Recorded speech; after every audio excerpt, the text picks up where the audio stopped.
Hello നമസ്കാരം. Study സ്റ്റുഡിയോയിലേക്ക് എല്ലാവർക്കും സ്വാഗതം. നമ്മളിന്ന് Sreenarayana Guru open university BA compulsory പേപ്പറായ ഫസ്റ്റ് സെമ്മിൻ്റെ BA കമ്പൽസറി പേപ്പറായ EVS അല്ലെങ്കിൽ എൻവയോൺമെൻറ്റൽ സ്റ്റഡീസിലെ കുറച്ച് ക്വസ്റ്റ്യൻ ആൻസറുകളാണ് ക്ലാസ്സിൽ ഡിസ്കസ് ചെയ്യാൻ പോകുന്നത്. അപ്പോൾ ക്ലാസ്സിലേക്ക് പോകുന്നതിന് മുമ്പ് നിങ്ങൾ എൻ്റെ ഈ ചാനൽ ആദ്യമായിട്ടാണ് കാണുന്നതെങ്കിൽ സബ്സ്ക്രൈബ് ചെയ്യുക, ഷെയർ ചെയ്യുക, നിങ്ങളുടെ കമൻറ്റുകൾ എഴുതി അറിയിക്കുക. അപ്പം ഫസ്റ്റ് സെമ്മിൻ്റെ സെക്കൻഡ് സെമ്മിൻ്റെയൊക്കെ മലയാളം പെയ്ഡ് നോട്ട്സ് ഉണ്ട്, PDF ആയിട്ട് മലയാളം നോട്ട്സ് ഉണ്ട്. നോട്ട്സ് ആവശ്യമുള്ളവരുണ്ടെങ്കിൽ മുൻ വീഡിയോയിൽ വാട്സപ്പ് നമ്പർ ഉണ്ട്, നമ്പറിൽ വാട്സപ്പിൽ ബന്ധപ്പെട്ടാൽ അതിൻ്റെ ഡീറ്റെയിൽസ് തരാം. ഓക്കെ, അപ്പോൾ ക്ലാസ്സിലേക്ക് പോകാം. ഞാനിപ്പോൾ ഇന്ന് ഡിസ്കസ് ചെയ്യാൻ ഉദ്ദേശിക്കുന്നത് മൂന്നാമത്തെ ബ്ലോക്കിൽ രണ്ടാമത്തെ യൂണിറ്റിൽ നിന്ന് കുറച്ച് ക്വസ്റ്റ്യൻസ് ഉണ്ട്, ഇമ്പോർട്ടൻ്റ് ആയിട്ടുള്ള ആ ക്വസ്റ്റ്യൻ ആൻസറുകളാണ് പറയാൻ പോകുന്നത് കേട്ടോ. അപ്പോൾ ഫസ്റ്റ് വരുന്നത് വാട്ട് ഈസ് എപ്പിഡമിയോളജി എന്താണ് എപ്പിഡമിയോളജി എന്നാണ്. എപ്പിഡമിയോളജി എന്ന് പറഞ്ഞാൽ സാംക്രമിക രോഗശാസ്ത്രം എന്നാണ്. ഇതാണ് സാംക്രമിക രോഗശാസ്ത്രം. ഒരു ജനസംഖ്യയിലെ ആരോഗ്യ സംഭവങ്ങളുടെ ആവൃത്തിയും പാറ്റേണും സംബന്ധിച്ചുള്ളതാണ് എപ്പിഡമിയോളജി എന്ന് പറയുന്നത്. ഇവിടെ ആവൃത്തി എന്നതുകൊണ്ട് സൂചിപ്പിക്കുന്നത് ആരോഗ്യ സംഭവങ്ങളുടെ എണ്ണവും ജനസംഖ്യയുടെ വലിപ്പവുമായുള്ള ആ എണ്ണത്തിനുള്ള ബന്ധവുമാണ്.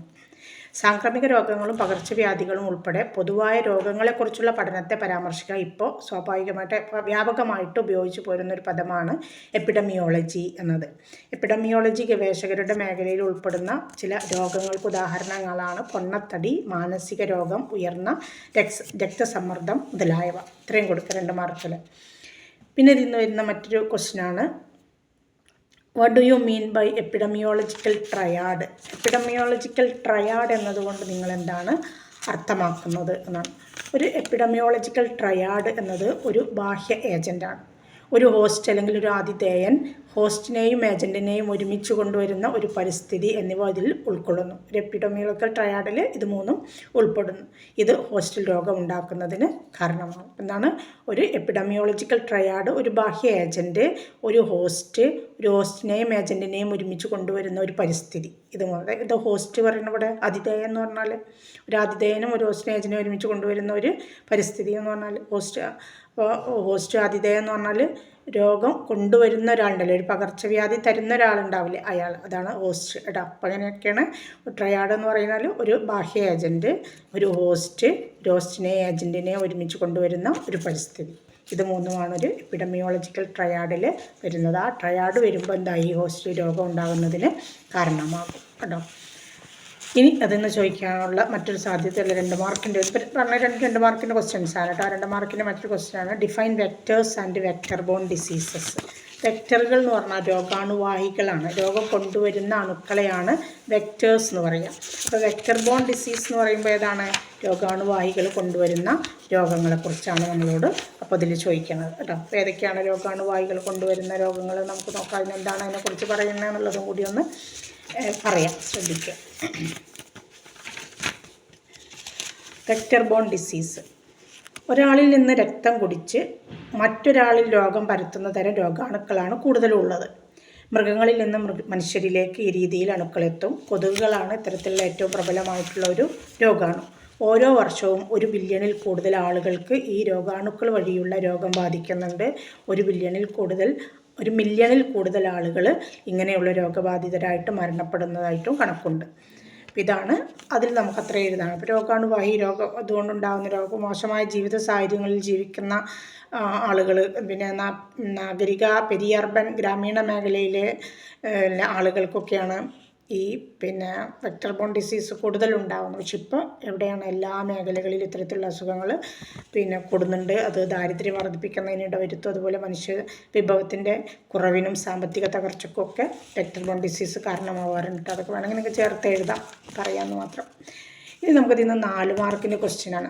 Right a short note on water related disease and their public health importance.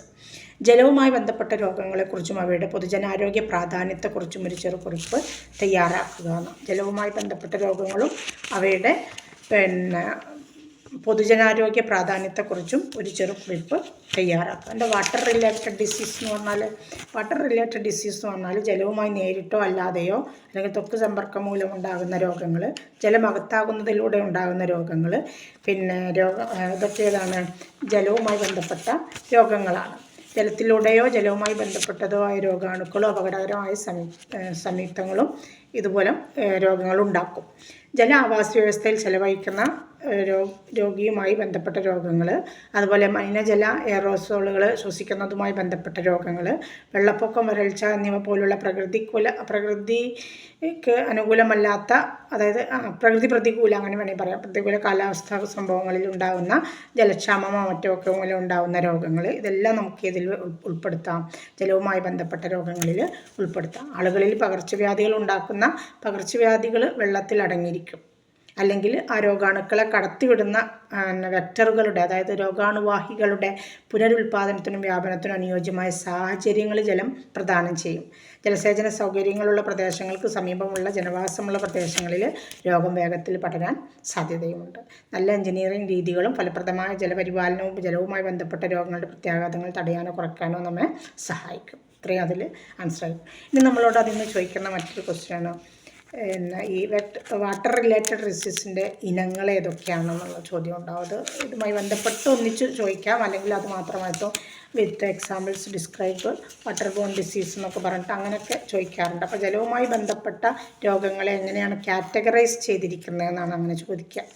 അതായത് എങ്ങനെയാണ് തരംതിരിച്ചിരിക്കുന്നത്. അപ്പോൾ 7 വിഭാഗങ്ങളുണ്ട്. 1 ജലത്തിലൂടെ പകരുന്ന മൈക്രോബയോളജിക്കൽ രോഗം, 2 ജലജന്യ രാസരോഗം, 3 ജലശുചിത്വ രോഗം, 4 ജലസമ്പർക്ക രോഗം, 5 വാട്ടർ വെക്റ്റർ ഹാബിറ്റാറ്റ് രോഗം, 6 വിസർജ്യ നിർമ്മാർജ്ജന രോഗം, 7 വാട്ടർ എയറോസോൾ രോഗം. ഇതൊക്കെയാണ് ജലവുമായി ബന്ധപ്പെട്ട രോഗങ്ങളെ തിരിച്ചിരിക്കുന്ന 7 വിഭാഗങ്ങൾ, കാറ്റഗറൈസ് ചെയ്തിരിക്കുന്നത്. ഇതൊക്കെയാണ് ജലത്തിലൂടെ പകരുന്ന മൈക്രോബയോളജിക്കൽ രോഗം, പിന്നെ ജലജന്യ രാസരോഗം, ജലശുചിത്വ രോഗം, ജലസമ്പർക്ക രോഗം, വാട്ടർ വെക്റ്റർ ഹാബിറ്റാറ്റ് രോഗം, വിസർജ്യ നിർമ്മാർജ്ജന രോഗം, വാട്ടർ എയറോസോൾ രോഗം. അങ്ങനെ 7 വിഭാഗങ്ങളായിട്ട് ജലജന്യ രോഗങ്ങളെ തരംതിരിച്ചിട്ടുണ്ട് കേട്ടോ. ഇനി നമ്മളോട് വിത്ത് എക്സാമ്പിൾസ് ഡിസ്ക്രൈബ് എയർബോൺ ഡിസീസ്, അതേപോലെ തന്നെ എയർബോൺ ഡിസീസ് ചോദിക്കുന്നു. പറഞ്ഞാൽ വായുവിലൂടെ ഉണ്ടാകുന്ന രോഗങ്ങൾ എക്സാമ്പിൾ സഹിതം ചോദിക്കുന്നുണ്ട്. രോഗികളായ ഒരാളുടെ തുമ്മൽ, ചുമ, അതുപോലെ അയാളുമായി അടുത്തിടപഴകൽ എന്നിവയിലൂടെ കഴിയുന്നത്ര ചെറിയ രോഗിയായ സൂക്ഷ്മാണുക്കൾ മൂലമാണ് വായുവിലൂടെയുള്ള രോഗങ്ങൾ ഉണ്ടാകുന്നത്. ഈ രോഗാണുക്കൾ വായുവിലുള്ള പൊടിപടലങ്ങളിലും ജലാംശങ്ങളിലും തങ്ങി നിൽക്കും. അതിൽ ഇടപഴകുമ്പോഴും എന്തുണ്ടാവും? ആളുകൾക്ക് ഇത്തരത്തിലുള്ള രോഗങ്ങൾ ഉണ്ടാകും. വായുവിലൂടെ പകരുന്ന ധാരാളം രോഗങ്ങളുണ്ട്. അവയെല്ലാം ലക്ഷണങ്ങളും ചികിത്സകളും വ്യത്യസ്തമാണ്. എല്ലാ രോഗങ്ങളുടെയും ലക്ഷണം ഒരുപോലെയല്ല, എല്ലാ രോഗങ്ങളുടെ ചികിത്സാ രീതികളും അതും ഒരുപോലെയല്ല. വായുവിലൂടെ ഉണ്ടാകുന്ന രോഗങ്ങൾ തടയാൻ വ്യക്തിഗത സംരക്ഷണ ഉപകരണങ്ങളുടെയും ഫലപ്രദമായ വെന്റിലേറ്റർ സംവിധാനങ്ങളുടെയും ഉപയോഗം നമ്മൾ ശീലിക്കുക. അതുപോലെ മാസ്ക് സ്ഥിരമായിട്ട് ഉപയോഗിക്കുക. പിന്നെ രോഗിയുമായുള്ള അടുത്ത സമ്പർക്കത്തിൽ വരാനുള്ള മാർഗങ്ങളൊക്കെ ഒഴിവാക്കുക. ഇതൊക്കെ ചെയ്യുക. അപ്പോൾ രോഗാണുക്കളെ ആശ്രയിച്ച് അവ എത്രത്തോളം സജീവമായി തുടരുന്നു എന്നതിനെ സ്വാധീനിക്കുന്ന ഘടകങ്ങളുണ്ട് വായുവിലൂടെ പകരുന്ന രോഗങ്ങൾക്ക് കേട്ടോ. അപ്പോൾ ഇതൊക്കെയാണ്.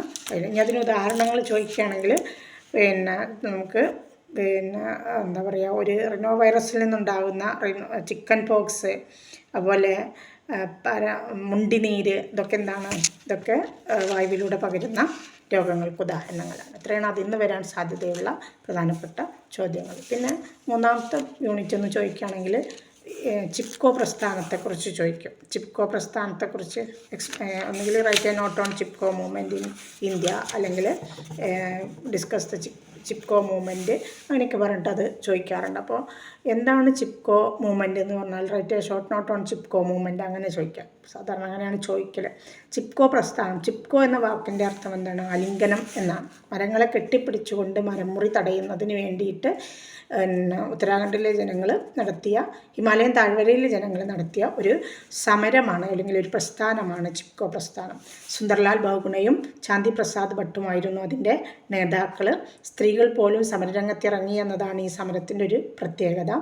പിന്നെ എന്താ പറയുക, ഉപജീവന മാർഗത്തിന് വേണ്ടി ഹിമാലയൻ താഴ്വരയിൽ നിന്ന് വനം മുറിക്കുമ്പോൾ ആ ആളുകളോട്, അവിടുത്തെ ആളുകളോട് മരം മുറിക്കണ്ട എന്ന് പറഞ്ഞ സർക്കാർ തന്നെ ഒരു വിദേശ കമ്പനിക്ക് സ്പോർട്സ് ഉപകരണങ്ങൾ ഉണ്ടാക്കാൻ മരം മുറിക്കാനുള്ള അനുമതി കൊടുത്തപ്പോൾ അതിനെതിരെയുള്ളൊരു പ്രതിഷേധം എന്ന നിലയിലാണ് ചിപ്കോ പ്രസ്ഥാനത്തിന് തുടക്കം കുറിച്ചത്.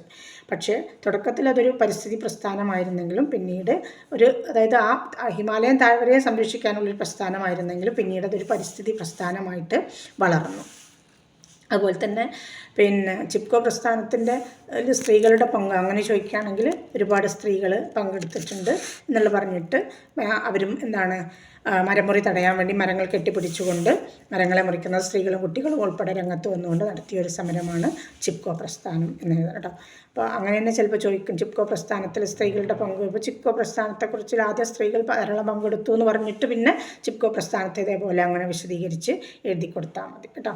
ഇനി അതിൽ നിന്ന് വരുന്ന കുറച്ച് explain environment movements in India എന്ന് പറഞ്ഞിട്ട് എസ്സേ ആയിട്ട് വരെ ചോദിക്കാൻ സാധ്യതയുണ്ട്. അത് നമുക്ക് അടുത്തൊരു വീഡിയോയിൽ നിന്ന് സൗണ്ട് വലിയൊരു സുഖം പോരാ, അപ്പോൾ കൂടുതൽ പറയാൻ കഴിയുന്നില്ല. അപ്പോൾ നാളെ നമുക്ക് ആ ഒരു എസ്സേ നമുക്ക് നാളെ ഡിസ്കസ് ചെയ്യാം. Okay, thanks.